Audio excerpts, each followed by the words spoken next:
한국인 원인별 사망률 2위, 단일 장기질환 사망률 1위, 장애 유발률 1위, 사회 경제적 비용 연간 3조 7,370억 원.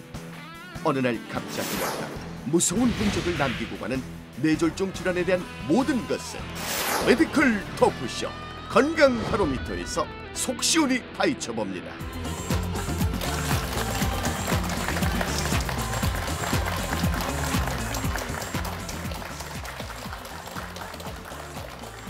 시청자 여러분 안녕하십니까? 메디컬 토크쇼 건강 바로미터의 김규빈입니다. 안녕하세요. 정다희입니다. 네, 오늘은 한국인을 쓰러뜨리는 3대 질환 중에 하나를 소개해드리겠습니다. 예, 네. 어느 날 갑자기 왔다가 무서운 흔적을 남기고 가는 질병, 바로 뇌졸중에 대해 알아보도록 하겠습니다. 네. 자, 뇌졸중을 함께 또 얘기 나누실 두 분 소개해드리는데요. 이분은 종합병원이신데 뇌졸중에 해당 안 될까요? 네, 노희소 씨. 안녕하세요. 예, 반갑습니다. 예. 애초부터 용량이 좀 딸려서 그렇지 건강 상태, 뇌 건강 상태는 뭐 그럭저럭 자신이 있는 남자 노희설입니다. 반갑습니다. 뇌 건강에는 자신 있으시다. 그래요. 예. 두고 보겠습니다. 그런가 하면 옆에는 언제 들어도 참 구수하고 시원한 말투, 이 전라도의 말바우 아짐 지정남 씨와 계십니다. 안녕하세요. 반갑습니다. 네. 예, 건강한 뇌, 싱싱한 뇌를 무제한히 추구하는 지정남입니다. 추구만. 네. 자, 이 두 분과 또 함께 해주실 분들이죠. 예, 전문 상식, 또 의학 상식 정보를 주실 분들입니다. 화면으로 만나보시죠. 메디컬 토크쇼 건강 바로미터 뇌졸중 조치를 소개합니다.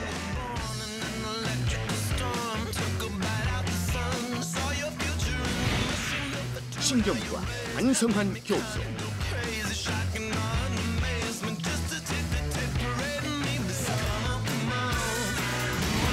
영상의학과 김동현 교수, 뇌졸중 전문 의료진과 함께하는 메디컬 토크쇼 건강 바로미터. 자, 이 두 교수님과 함께 하겠고요. 뇌졸중 하면은 보통 우리가 그 드라마나 영화에서 이제 자꾸 뒷목 잡는 거 맞아요. 이게 나오기 때문에 그런 식으로 증상이 올 것이다 이렇게 좀 생각을 하게 되잖아요. 예, 단편적으로밖에 그만큼 알지 못한다는 얘기도 되는데 제가 단도직입적으로 묻겠습니다. 뇌졸중이 뭡니까, 선생님? 뇌로 가는 혈관이 막히거나 터졌을 때 정상적으로 혈액순환이 되지 않게 되겠죠. 네. 그러면서 이제 뇌 기능이 떨어지는 이제 그런 질환이 되겠습니다. 어르신들한테 이제 물어보면 어떤 병이 제일 무섭습니까? 하고 물어보면 이제 제일 무서운 질환이 뇌졸중이라고. 왜냐하면 많은 후유증을 남기고 그것 때문에 맞아요. 이제 주위 가족들이 힘들기 때문에 환자분들이 그렇게 말씀하시는 우리나라 사망률 1위인 질환이 되겠습니다. 아, 일이에요. 거기다가 또 뭐 뇌경색이다, 뭐 뇌에 관한 것이 너무나 많은 것 같아요. 어떻습니까? 맞아요. 이제 뇌졸중이라는 말은 큰 말이고 혈관이 막혀서 생기는 뇌경색과 또 혈관이 터져서 생기는 뇌출혈을 합쳐서 부르는 말이기 때문에 흔히 혼돈하시는데요. 예전에는 우리가 이제 혈압으로 쓰러졌다 그래가지고 이제 병원에 실려오고 계셔서 이제 뇌출혈 환자분이 많았지만 최근에는 이제 혈압 관리를 많이 하심으로써 뇌출혈 환자분들은 상대적으로 많이 줄었고 반면에 혈관이 막혀서 생기는 뇌경색 환자분이 늘어나면서 뇌졸중과 뇌경색을 혼용해서 이렇게 쓰는 경향이 좀 있습니다. 뇌졸중은 큰 말이고 뇌경색, 뇌출혈이 있는 겁니다. 네. 뇌졸중이 우리가 네. 영화에서 보면 진짜 드라마 이런 데서 많이 등장하잖아요. 내 눈에 흙이 들어가기 전에는 기빈이 갖고는 안 돼. 예. 요장물이 흔히 목격을 하잖아요. 그렇죠. 근데 요때에 이렇게 목을 짚는 분들 보면 대개 이제 풍채가 좀 있으시고 연세 있으신 중년 이상의 남성분들이 그런 많은 모습을 볼 수가 있는데 주로 어떤 나이대, 어떤 형태에서 좀 많이 오는 건가요? 이게 이제 아까 드라마에서 하는 것들은 이제 연기자가 과장해서 하는 표현이기 때문에 실제로 응급실에 뒷목 잡고 오신 분들 치고 뇌졸중 환자분은 없다고 보시면 돼요. 접촉사고 환자밖에는 없죠. 네. 접촉사고 환자. 뒷목은 접촉사고 환자죠. 네, 대부분 이제 응급실에 실려오신 경우에는 한쪽 팔다리가 마비가 있거나 이런 증상이 있기 때문에 그렇게 오실 수는 없고요. 대부분 이제 환자분들이 고혈압이나 당뇨, 고지혈증과 같은 뇌졸중의 위험인자, 그다음에 생활 습관이 잘못된 과음을 한다든지 또는 담배, 흡연을 한다든지 하는 환자분들 이런 분들이 주로 오게 되고 이런 병들이 이제 성인병이다 보니까 나이가 들면서 이제 많이 발생을 하게 되죠. 예, 그럼으로써 이제 나이가 드시면 주로 발생하는 질환으로 이제 아시면 되겠습니다. 네. 그런데 지금 연세가 있으신 분들이 주로 발생한다고 했지만 또 젊은 사람들도 안심할 수 없다고 제가 그러니까요. 들었거든요. 네, 제가 치료한 환자분 중에 제일 어린 나이 환자분이 2살입니다. 네? 네, 2살짜리로 제가 치료를 했었는데 네, 한쪽 팔다리가 마비가 심했고 말도 할 수 없는 상황이었지만 환자가 대부분 치료가 잘 돼서 한 2주 정도 지나가지고 다시 걷게 되고 어우, 말도 다행이다. 잘하게 돼서 아주 예. 회복이 좋았던 그 꼬마를 치료해 본 적도 있습니다. 그래서 근데 이런 이제 꼬마가 이제 고혈압, 당뇨, 고지혈증 가지고 있을 이유는 없겠죠. 예, 대부분 젊어서 뇌졸중이 생기는 환자분들은 우리가 흔히 말하는 그런 거와는 다른 질환을 가지고 있을 가능성이 많습니다. 네. 그래서 뭐 모야모야병이라고 해서 혈관이 서서히 막혀가는 병이라든지 항인지질 증후군이라고 해서 이 혈전이 몸속에서 잘 생기는 병 이런 병을 가지고 있는 경우에 젊은 사람들이 생길 수 있고요. 흔히 요새 이제 30, 40대 뇌졸중 환자분들이 상당히 늘어나고 있습니다. 근데 이런 환자분들을 이제 응급실에서 이제 만나서 얘기를 해보면 고혈압, 당뇨, 고지혈증 없는데요, 얘기를 하거든요. 근데 실제로 이제 조사를 해보면 고혈압, 당뇨가 나오는 경우도 있고요. 모르고 지낸 경우죠. 또 반면에 이제 그 젊은 환자들 같은 경우에는 이제 다른 그 과음, 그러니까 폭음이죠, 폭음. 한꺼번에 술을 많이 마신다든지 담배를 이렇게 하루에 2갑, 3갑 줄담배를 피운다든지 이런 것들이 이제 뇌졸중의 원인으로서 가지고 있는 경우가 많습니다. 네. 젊은 친구들 특히 이제 뭐 대학교 때부터 그럴까요? 막 많이들 먹잖아요. 네, 아주 그냥 예. 죽으려고 작정으로. 그런 거 죽어요.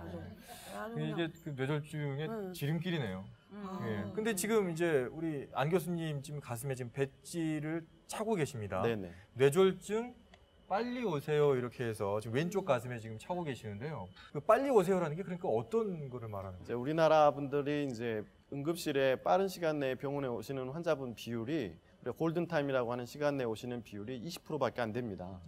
그래서 너무 환자분들이 빨리 안 오시기 때문에 저희 병원에서 캠페인으로 환자분들한테 보시라고 이러면 이제 뇌졸중 빨리 오세요? 이게 뭘 때문에 빨리 오라지 궁금해서 물어보기도 하고 병원에 빨리 와야 되나 보다 이제 이렇게 생각을 하시기 때문에 네. 저희 병원에서 하고 있는 이제 알림 캠페인입니다. 일단은 여기 뇌졸중도 이 시간의 싸움이군요. 아, 그러네요.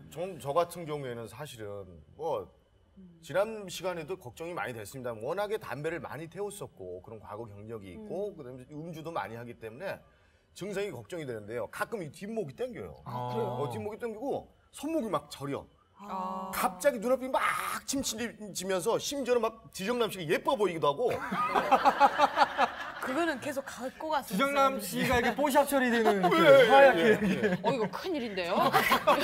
중증인가요? 이게 뇌졸중 증세가 혹시 아닐까요? 주로 뇌혈관이 막히게 되면 주로 마비 증상이 오게 됩니다. 그래서 말이 할 때 굉장히 말이 어두워진다든지 입이 돌아간다든지 아니면 목이 뻐근해지고 어지럽고 식사를 할 경우에는 손에 힘이 떨어져가지고 네. 수저를 놓치는 경우도 있고요. 증상이 심하게 되면 의식까지 이룰 수가 있습니다. 네. 이제 다음은 이제 미국 의사협회에서 발표한 뇌졸중의 전조 증상에 대한 내용인데요.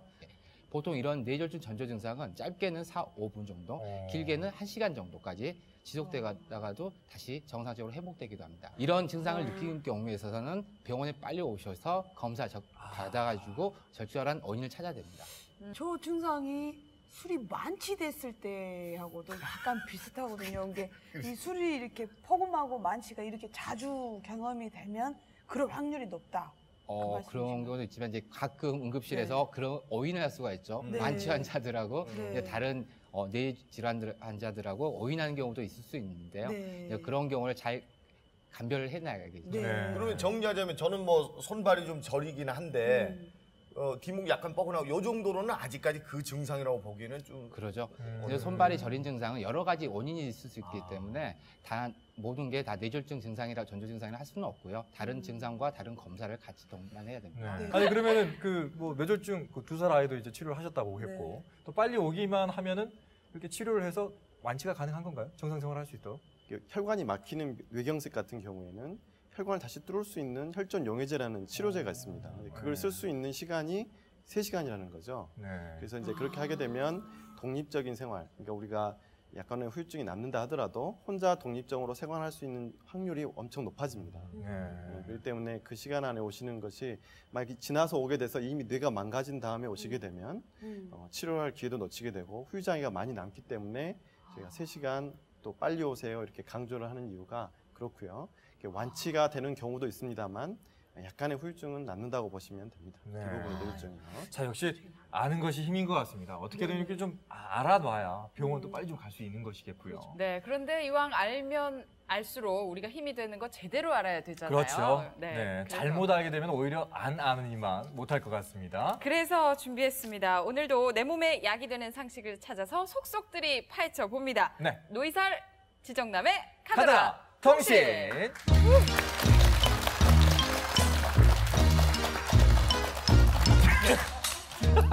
안녕하십니까. 알쏭달쏭 기가 이러더라 저러더라. 카더라 통신의 마당발 안다리 박사 노 박사 노이설입니다. 예, 저는 싱싱한 뇌, 건강한 뇌를 추구하는 지정남입니다. 네. 아, 저 안경 한번 좀 꼭 좀 써보고 싶어요. 진짜. 빌려드릴게라. 네. 자, 노 박사님. 네. 뇌졸중이 우리나라에서의 단일 질환으로는 사망 원인 1위란 말이에요. 그렇습니다. 그만큼 뭐가 좋다더라, 뭐는 안 된다더라 하는 이 카더라 통신도 참 많지 않습니까? 그렇습니다. 그래서 제가 오목조목 준비를 해봤는데요. 먼저 첫 번째 카더라 통신. 응급처치는 손가락을 따는 게 직효다. 이런 얘기 많이 하더라고요. 이게 막힌 거니까 손 하면 이제 혈류가 잘 통하고 이쪽이 머리 쪽이잖아요. 네, 수지침 할 때도요. 여기 막 이렇게 따면 좋을 것 같은데. 아니, 체했을 때만 손가락을 따는 게 아니고. 네. 뇌졸중일 때 손가락을 따는 것이 도움이 될 수 있을까요? 실제 손가락을 따는 경우는 굉장히 통증을 많이 느끼게 되죠.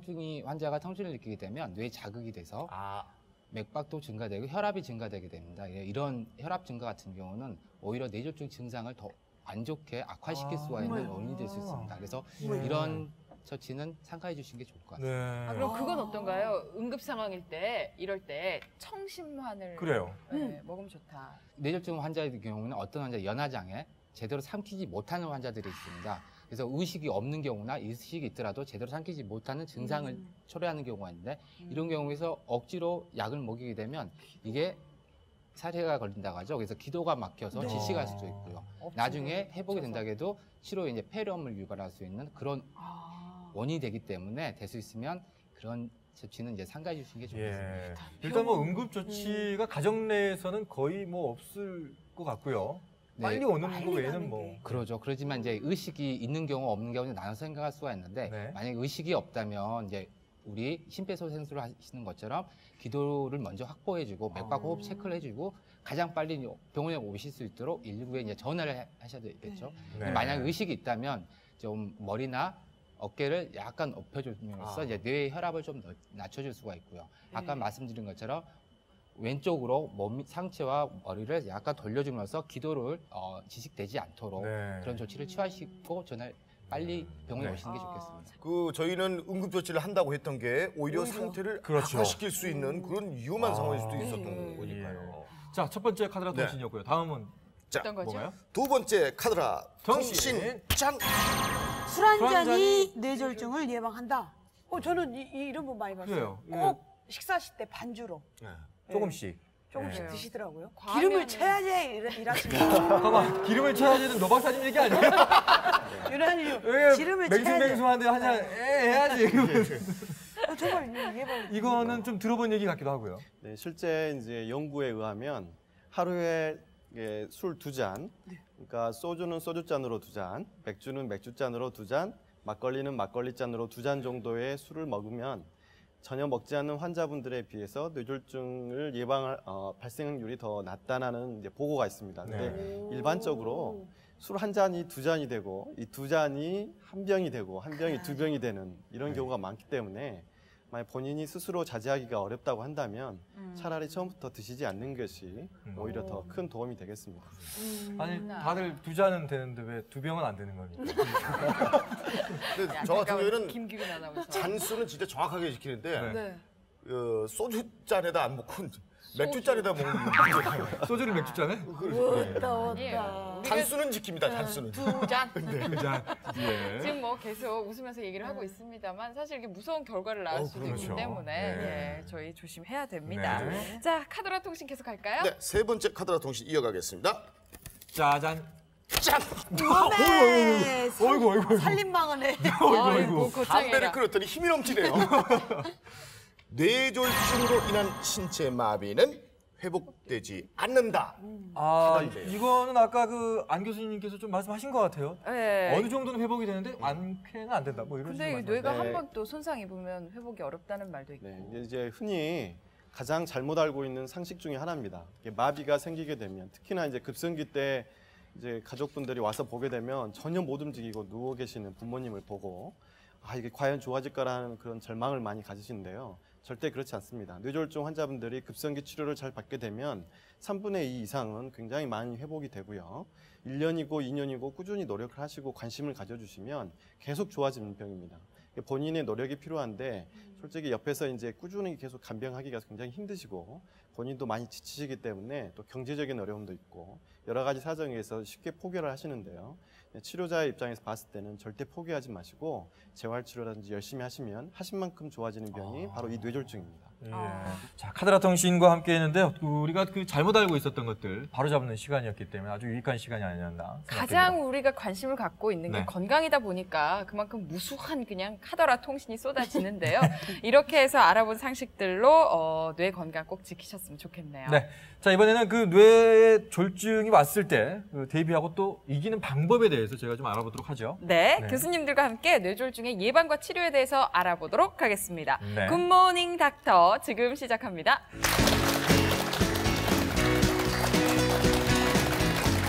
네, 좋은 교수님의 얘기를 들어보기 전에 우리가 계속 이제 그 이 옆집 커플과 만나면서 네. 화면을 준비한 게 있습니다. 맞습니다. 네. 우리의 잘못된 생활 습관이 병을 불러온다고 하는데 네. 이 뇌 건강에 좋지 않은 나쁜 생활 습관들에는 어떤 것이 있는지 화면으로 준비를 했거든요. 네, 이 커플이 이번엔 어떤 화면을 보여줄지 벌써부터 또 궁금합니다. 자, 어떤 화면인지 화면으로 확인해 보시죠. 건강 남녀와 함께 우리의 잘못된 생활 습관을 알아봅니다. 우리가 더 건강해지는 비결. 건강의 기술 시작합니다. 마트로 쇼핑 나온 두 사람. 자자자자. 맛있지 맛있지 맛있지. 우리 이런 거 먹자. 뭐 맛있는 거 많이 먹자. 뭐 먹지? 뭐 해먹기 귀찮으니까. 떡볶이. 역시 손에 잡히는 건 최다 인스턴트. 완전 좋아하거든. 너. 야야야 저거. 왜 이거? 오. 그거 아 맛있겠다. 넣고 또 넣고 이것저것 같이 넣는 족족. 누군가 그들의 일용할 식사를 걷어가는데 아하 건강천사까지 등장하게 만든 그들의 나쁜 식습관. 해도 너무하다 정말. 어디 갔어? 뭐야? 바보들아. 이런 인스턴트기 얼마나 몸에 안 좋은지 니들이 알아?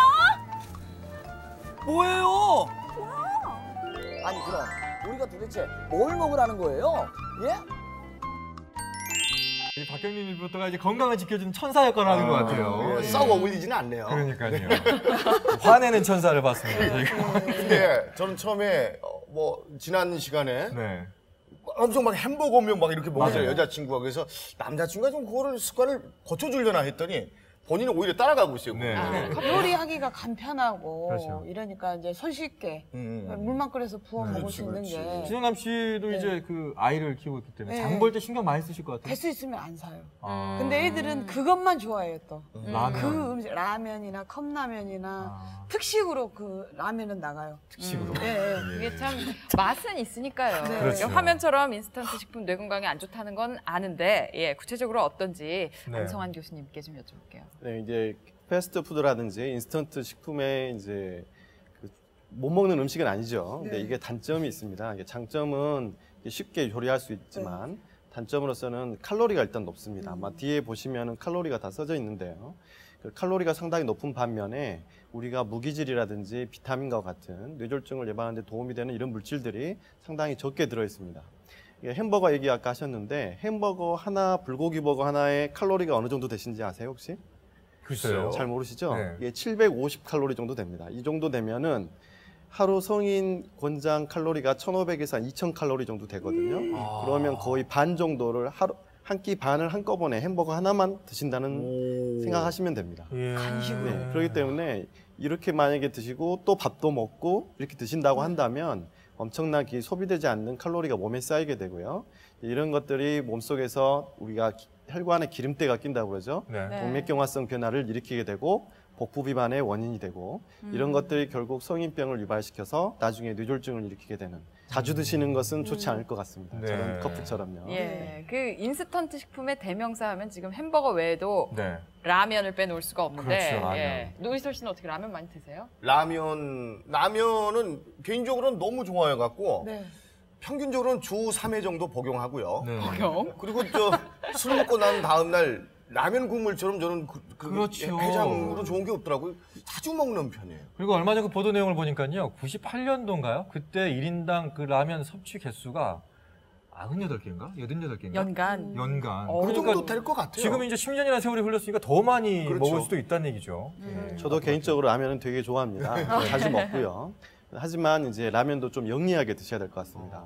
우리가 하루 WHO에서 권장하는 소금이라는 게 있습니다. 하루 권장 섭취량이나 있는데요. 그게 5g을 넘지 않게끔 권장을 하고 있습니다. 근데 여러분들이 좋아하시는 모 라면 속에 들어있는 그 소금량이 한 끼 소금량이 5g입니다. 엄마야. 그러면 삼시 세끼로 라면을 세 끼를 드신다면 권장 소비량의 3배를 드시는 셈이 되겠죠. 네. 그 외에도 그것만 먹나요? 김치도 먹고 그렇죠. 밥 말아서 다 드시고 네. 네, 칼로리도 상당할 것이고 그렇기 때문에 여러분들 음식 사실 때 뒤에 보시면 칼로리뿐만 아니고 소금량도 분명히 표기가 돼 있습니다. 네. 그래서 소금량이 될 수 있는 대로 적게 든 라면을 사셔가지고 드시게 된다면 이 소금이 이제 왜 안 좋냐면 이 짠 것을 먹게 되면 물이 쓰이죠. 물을 네. 먹게 되고 그렇게 해서 이 몸속에 이제 쌓이게 되는데 그게 혈압을 높입니다. 아. 고혈압의 원인이 됩니다. 그래서 우리나라 사람들이 서양 사람들에 비해서 평균적으로 2~3배 이상 소금량 섭취량이 상당히 많거든요.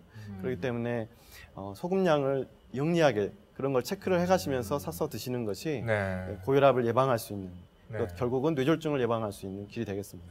우리가 좀 부지런해야 되겠군요. 좀 이렇게 뒷면을 좀 봐가면서 또 몸에 좀 어쩔 수 없이 먹어야 된다면 그래요. 건강한 것을 선택하는 게 좋을 것 같습니다. 자, 자. 계속해서 다음 화면을 만나볼 텐데요. 이 커플이 이번에는 여름 휴가를 떠났다고 네. 해요. 아주 눈 밑에 다크서클이 까맣게 내려온 사연을 화면으로 만나보시죠. 휴가인데도 어쩐지 이상한 두 사람. 오빠, 우리 휴가인데 어디 안 가? 집에 있어. 가자. 가고 싶어. 과자나 먹어. 만사가 귀찮은 두 사람. 그렇게 그들의 특별한 휴가가 재밌다, 시작됐다. 푹신푹신한 소파에 기대 TV나 보며 역시 휴가 중에 휴가 방콕 여행을 즐기는데 하지만 그것도 잠시 어느덧 졸음이 몰려오고 나 한숨 잘게. 두 사람 방콕 여행의 백미 무한 수면에 들어가는데 자도 깨지 않는 그들 무한 수면의 세계에 빠져들었으니 자, 그로부터 일주일 후 도대체 그들에겐 무슨 일이 일어난 걸까? 잘 대로 자고 쉴 대로 쉰 그들의 눈 밑엔 아니 웬 다크서클? 무엇이 이들을 이렇게 만들었을까? 오빠 잘 잤어? 이제 나가고 싶다. 아이, 가까운 곳이라도 조금 나가지만은. 네. 네. 아니 근데 이게 바람이라도 정말로 쐬지. 저분들이 이제 쉰다는 개념으로 네. 이렇게 그냥 계셨잖아요. 근데 어느 정도 좀 운동이 좀 필요할 것 같아요. 그래요. 이 어떻습니까? 커플 너무 운동 부족 아닌가요, 그러니까요. 교수님? 네. 실제로 이제 운동 자체가 뇌졸중을 예방하는 건 아니고 이게 운동을 하시게 되면은 우리나라 사람 성인들이 복부 비만이 많습니다. 비만 네. 환자가 많은데 참고로 이제 남자 같은 경우에는 이제 배둘레를 쟀을 때 90cm 정도가 그다음에 여성분들은 80cm 정도가 넘게 되면 복부 비만이라고 우리가 얘기를 하거든요. 근데 그런 분들은 이제 체중을 감량을 하게 되면 당연히 뇌졸중의 위험이 떨어지고 고혈압도 위험이 떨어집니다. 체중을 5kg 이상 감량을 할 수 있으면 네. 우리가 고혈압 환자 같은 경우에는 혈압약을 하나를 덜 먹은 효과를 가질 수 있기 때문에 네. 뇌졸중을 예방할 수 있는 아주 좋은 운동이라 할 수 있겠습니다. 선생님, 근데 저 질문 있는 게요. 우리 주부님들 같은 경우 뭐 많이 와 계시지만은 가사노동을 생각하면은 뭐 하루에 30분, 40분이 뭐예요? 몇 시간에 해당되는 그런 운동량 아닐까요? 우리가 일반적으로 일할 때 쓰는 근육하고 운동할 때 쓰는 근육이 틀리고요. 또 기분도 틀립니다. 나오는 호르몬도 틀리고. 그러죠. 네, 그래 즐겁게 일하는 거하고 어쩔 수 없이 일하는 것은 몸 상태가 호르몬 상태가 전혀 틀립니다. 네. 네, 그렇기 일하고 때문에 운동하고 완전 틀려요. 같은 땀이 아니거든요. 네, 막 이렇게 해도 이 영감 때문에 와갖고 또 뭐라고 잔소리하고 이 스트레스가 있다. 이 몸에 근육은 있는데 노동 근육이에요. 운동 근육이 아니고. 자, 다음은 이 커플이 쇼핑을 갔다고 하는데요. 네. 또 어떤 모습일지 함께 보시죠. 공포의 쇼핑이 시작됐다. 오빠 이거 나랑 잘 어울릴 것 같지 않아? 어. 완전 내 꾼데 이거? 스트레스 팍팍 쌓이는 그녀의 백 사랑. 이거 나 저번부터 갖고 싶었던 거야. 나 말했었잖아. 우와 이거 아, 야, 그거 너 입는 거잖아. 이거 수정이란 말이야.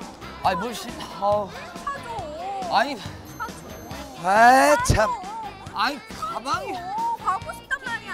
야, 집에 140개 있어. 아이, 참. 그래도 또 하나 갖고 싶단 말이야. 사줘. 아, 정말. 아니, 무슨 가방 전시회를 할래? 참. 나 가방 좋아하는 거 알잖아. 아니, 사줄 거지? 사줄 거지? 어? 아니, 그냥 오늘은 조금. 아이, 지금 당장 갖고 싶단 말이야. 조금 이따 생각하자. 아우, 참. 오빠. 자, 그렇군요. 정말 남자들은 이럴 때 제대로 받죠. 뭘 봤습니까? 스트레스 받죠.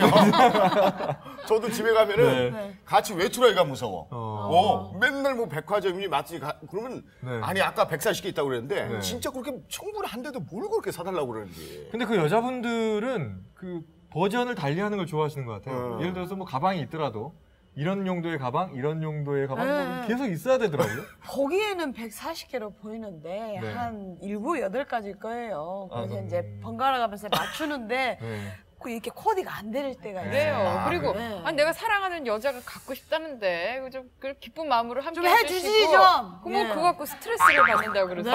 아니 나는 스트레스 받는다는 얘기 안 했어요. 나는 아니야. 아니 교수님 좀 구해주세요.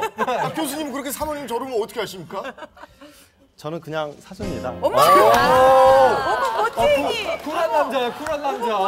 아, 실은 소쿨이야. 네, 이제 정확하게 말씀드리면 그 사도 된다고 이렇게 얘기를 하죠. 왜냐하면 경제권을 이제 저희 와이프가 알뜰하기 때문에 저렇게 이제 그 낭비라고 할까요? 이제 저런 식으로 소비를 하지 않기 때문에 믿고 제 통장은 와이프 손에 있기 때문에 제가 결제만 그냥 허락만 하면 와이프가 원하는 대로 사면 됩니다. 여기 이용하시는군요. 아니 저도 괜히 걱정했네요. 어차피 관리를 그쪽에서 하니까 그냥 몇 개만 사. 이렇게 나오면 될 거를. 본인이 무서워서 못 사요. 우리 사고 다음 달은 지붕 뜯어 먹자. 어쨌거나 네. 이런저런 그 생활에서 받는 스트레스가 이 뇌졸중을 일으킬 수도 있다는 지금 얘기를 하고 있는 것 같은데. 이게 실제 이제 스트레스 자체가 뇌졸중을 일으키는 것은 아니고요. 이제 이런 스트레스 상황이 많은 이제 솔직히 저런 스트레스 말고 직장이라든지 사회생활에서 받는 스트레스가 있지 않습니까? 네. 또 본인이 해야 되는 일들이 많고 그러다 보면은 본인 건강에 신경을 쓸 수가 없기 때문에 그러다 보면은 건강검진이라든지 이런 기회를 놓치게 되고 또 그런 회식 자리가 잦다 보면은 술이라든지 담배 또는 많은 과식을 하게 돼서 비만이 오게 되고 이런 상황들이 실제로 이제 그 성인병 아까 제가 말했던 고혈압, 당뇨, 고지혈증과 같은 이런 결과를 낳게 되는 거죠. 그래서 이런 것들은 고혈압, 당뇨, 고지혈증은 증상이 없습니다. 이게 전혀 증상이 없기 때문에 평소에 건강검진을 꼭 통해서 확인을 해보시고 만약에 이상이 있다고 한다면 이런 어떤 뭐 주위에서 막 단순히 운동하면 되겠지, 음식 조절하면 되겠지 이러지 마시고 담당 선생님과 꼭 상의를 하셔가지고 약을 먹는다든지 조절을 꾸준히 받으시는 것이 스트레스뿐만 아니고 실제 병을 잡을 수 있는 그런 길일 것 같습니다. 자, 뇌졸중을 예방하는 9가지 생활 습관을 지금 만나볼게요. 담배를 피우는 사람들은 뇌졸중에 걸릴 위험이 2배이기 때문에 반드시 금연하시고요. 술은 하루에 한두 잔 정도. 음식은 싱겁게 골고루 드시고요. 그리고 매일 30분 이상 조깅이나 에어로빅 같은 운동을 꾸준히 하시고요. 비만은 역시 뇌 건강에 안 좋아요. 항상 적정 체중과 허리둘레를 유지하고요. 다음엔 역시 스트레스 문제. 항상 즐거운 마음으로 생활하는 게 중요하겠죠?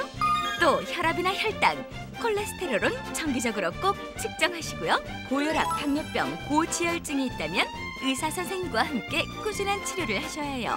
반신마비나 감각 이상, 언어 장애가 온다면 발생 즉시 119에 전화하셔서 병원으로 가는 거 잊지 마시고요. 뇌를 건강하게 만드는 생활 습관으로 여러분 늘 건강하세요. 자, 이렇게 그 뇌 건강을 지키는 예방법들을 만나봤습니다. 네. 하지만요, 그럼에도 불구하고 뭐 이미 발생한 뇌졸중이라면 어떻게 치료할 수 있는지도 안 살펴볼 수가 없겠죠? 그렇습니다. 그래서 굿모닝 닥터에서 그 치료법도 알아보도록 하죠. 자, 만나봅니다. 김동현 교수님 만나보죠. 우리의 그 뇌 혈관이 어떻게 이루어져 있는지 먼저 설명해 주세요.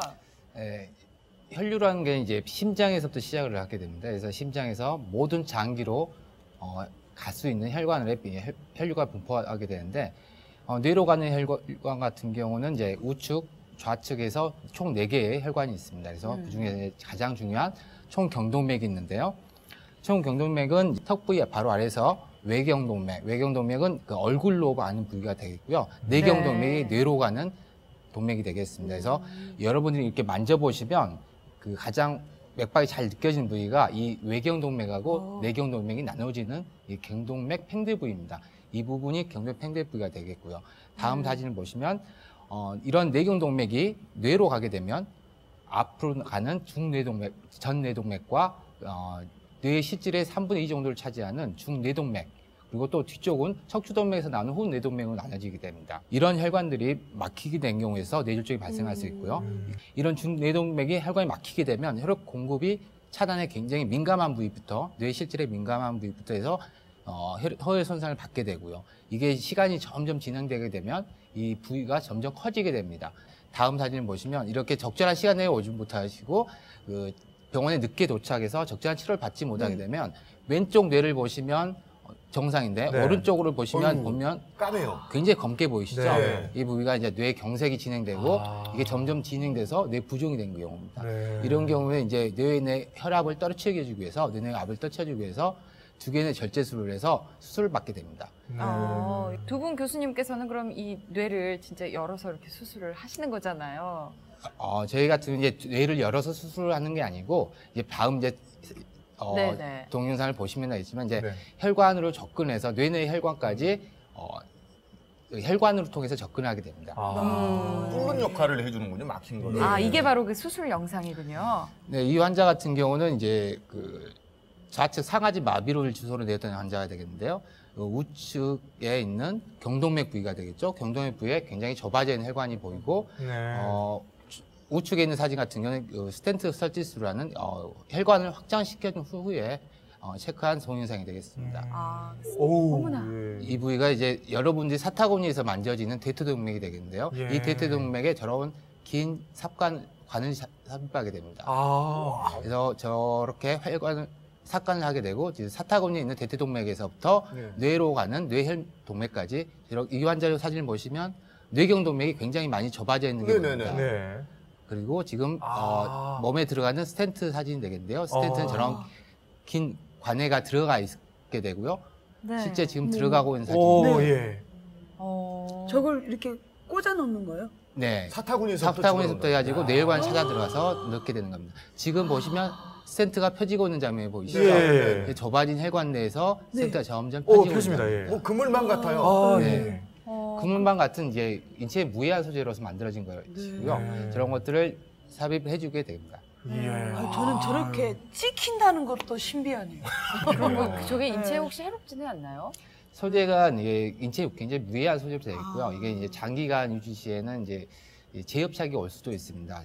스텐트 내부로 재협착이 올 수도 있지만 재협착을 막기 위해서 다른 약물요법을 이용하게 됩니다. 그렇군요. 스텐트는 평균 사람마다 다 다르겠지만 몇 년 정도까지 유용이 되나요? 수명 같은 시술하면? 정도에 따라서 어느 정도 유지되는지 그거에 따른 보고는 차이가 있지만 대부분 3년, 5년 이상 유지될 수가 있습니다. 그럼 3년, 5년 이후에는 또 다시 수술을 해줘야 되는 건가요? 만약 약물요법을 계속 잘 유지하고 계셨다면 네. 그 후로까지도 장기간 유지할 수가 있고요. 그래서 1년마다 한 번씩 초음파 검사를 하셔가지고 이게 지금 잘 유지되고 있는 건지 아니면 지금 좁아져 있는 경우인지, 만약 다시 좁아져 있다면 풍선 같은 혈관 확장 기구를 이용해서 다시 또 좁아진 혈관을 넓혀줄 수가 있습니다.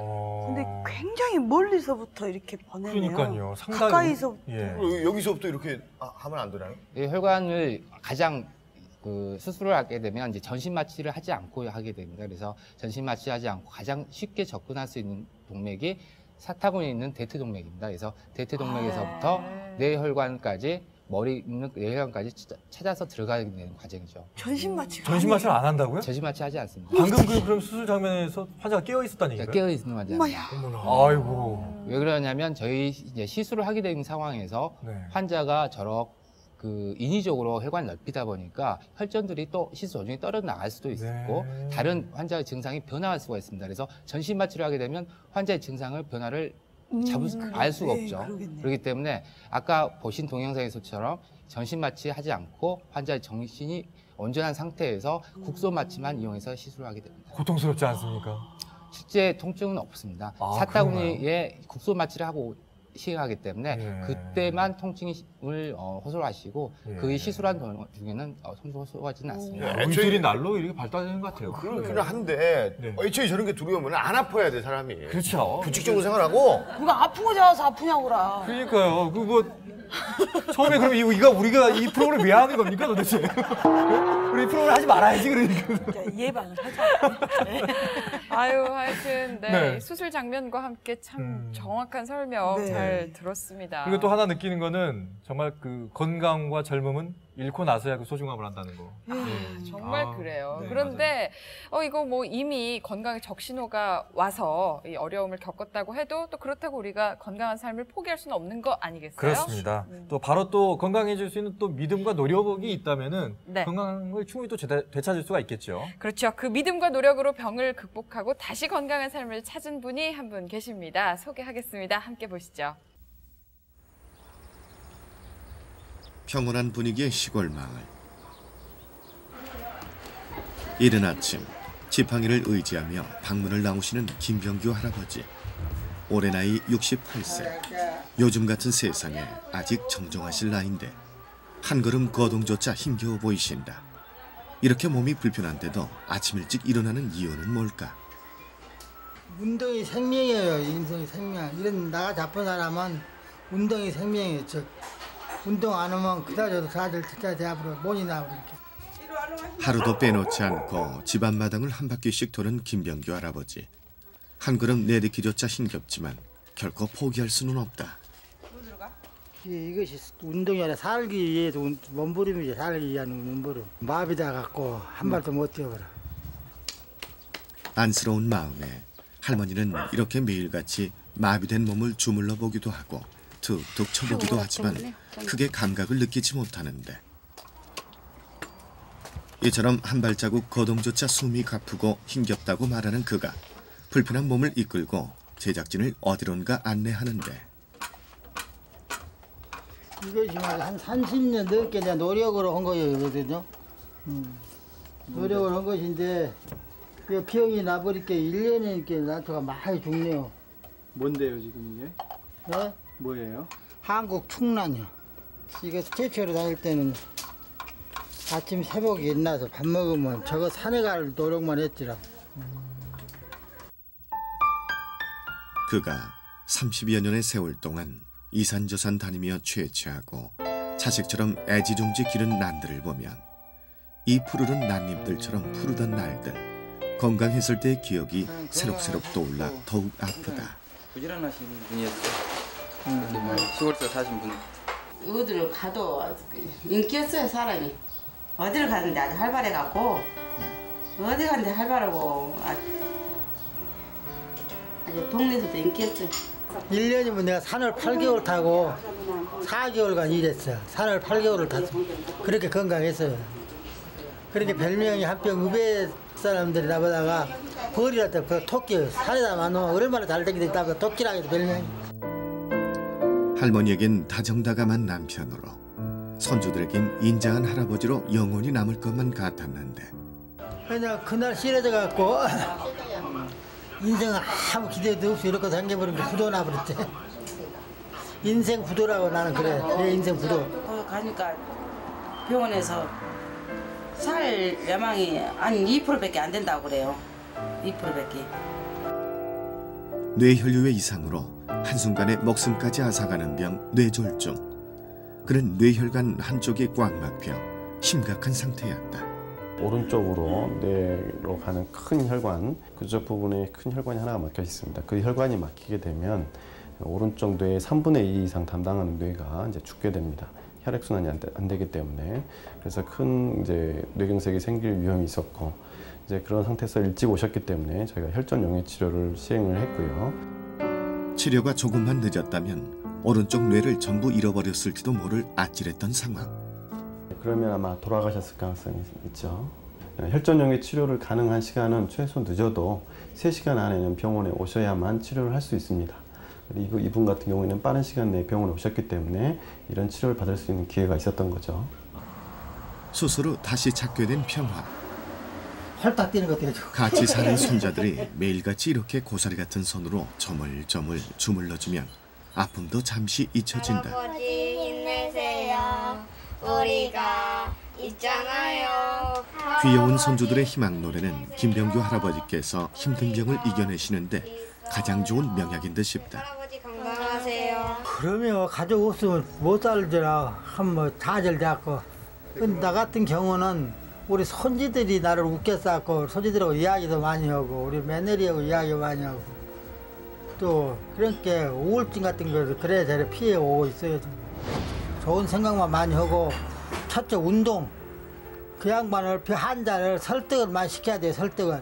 막 억지로는 안 된 게. 설득을 많이 시켜서 운동을 하고 운동이 생명이라고 생각해요. 그렇게 절대 가족분들은 실망을 해서는 안 돼요. 하여튼 한자를 어떤 음식으로 하든 운동을 시키죠. 운동을 시키면은 다 앞으로 멀지 않아서 건강 찾아가고 좋은 날만 올 것이라 믿습니다. 예전보다는 기력이 많이 약해졌지만 가족들의 진심 어린 사랑과 정성으로 하루하루 천천히 호전돼 가고 있는 김병규 할아버지. 오늘보다 내일 더 건강해지시길 건강 바로미터가 응원합니다.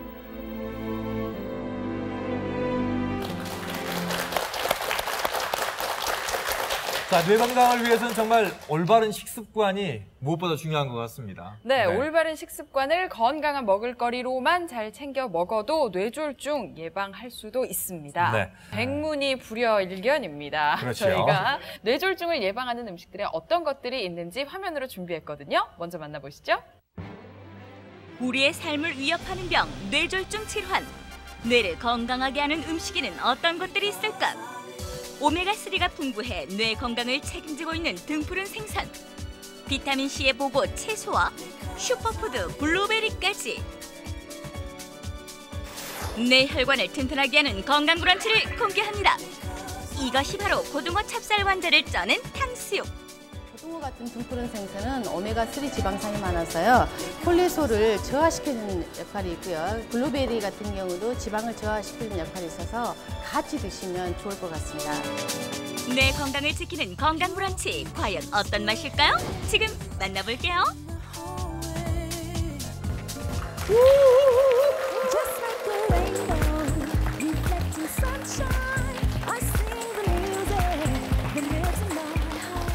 네, 뭐 보셨듯이 뇌졸중에 좋은 그 재료들이 많이 나왔습니다. 뭐 채소, 등푸른 생선, 블루베리, 뭐 토마토 뭐 할 것 없이 뭐 여러 가지가 많이 나왔네요. 예, 건강식품들이 총 출동했는데요. 네. 자, 소개를 좀 해주시죠. 냄새가 아주 좋은데. 예, 요거 이제 몸에 좋은 찹쌀, 고등어 다 들어가지고 고등어 찹쌀 완자 탕수육. 아주 음식이 영리해 보이지 않습니까? 그래요. 이게 보니까 완자지만 기름에 이렇게 튀긴 음식이 아니에요. 네. 쪄서 만든 음식이니까.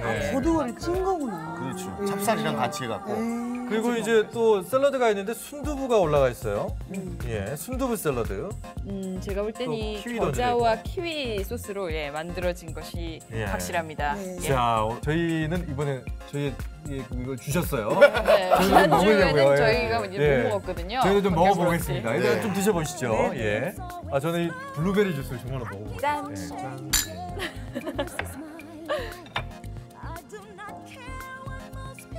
이거 좀 드셔보세요. 네. 블루베리 아니, 주스. 블루베리도 그거는 후식이고요. 네. 이 고등어랑 찹쌀이랑 이렇게 해놓은 게 고등어는 진짜 신의 선물이에요. 맛도 어머나. 있으면서 영양도 풍부하니까. 애들이 좋아할 것 같아요. 이 블루베리 주스가요. 네. 단맛이 도는데 이 단맛이 그 무슨 막 설탕을 넣어가지고 이렇게 혀끝만 단 게 아니라 아주 그냥 그걸 뭐라고 표현해야 될까요? 건강한 단맛이 느껴져요. 그렇습니다. 계속 진짜 설명해 주시고요. 맛있는데요? 저도 먹어야 돼요. 네. 김림 씨, 샐러드는 어때요? 좀 뭐라고 할까요? 그냥 인스턴트로 하는 그 재료들로 해가지고 하는 그 소스들 있잖아요. 그런 맛하고는 전혀 다른 것 같고요. 특히 이 고등어로 완자를 만든 거 드셔보세요. 정말로 맛있습니다. 지영남 씨 어떠셨어요? 이 블루베리 이게 맛있네요. 그렇죠. 주스가. 안 달고. 보세요. 네, 딱 입에 착 앵겨보네요. 보통 몸에 좋은 것들은 입에 쓰다, 맛이 없다. 그런데 이 정도만 맛있으면요, 블루베리 주스만 먹을 수 있을 것 같습니다. 계속해서. 안 교수님은 새 음식에서 무엇이 제일 많이 드세요? 저도 이게 블루베리가 되게 맛있네요. 설탕을 한 몇 스푼 넣어놓은 것 같아요, 여기다. 이건 설탕을 안 넣은 거잖아요, 지금 이게.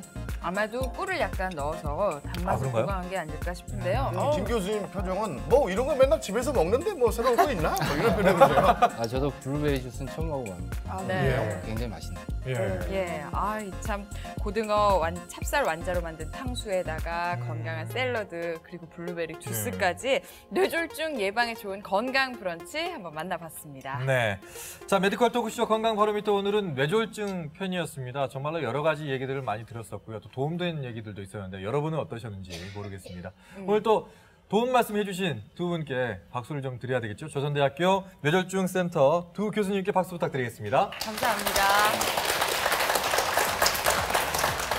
네, 메디컬 토크쇼 건강 바로미터 총 3부에 걸쳐서 저희가 건강 유용한 정보들을 골라서 담아 보내드렸는데요. 네. 어떠셨는지요? 네, 자 청춘이라는 것은 주어진 청춘이 있고 내가 관리해서 다시 얻는 청춘이 있을 것 같습니다. 이제 우리는 관리해가지고 다시 얻을 수 있는 청춘을 맞아봤으면 좋겠습니다. 예, 건강이 모쪼록 제1의 재산, 우리에게 최고의 행복이라는 거 잊지 마시고요. 저희는 그럼 여기에서 그만 인사를 드리겠습니다. 시청자 여러분, 고맙습니다. 고맙습니다.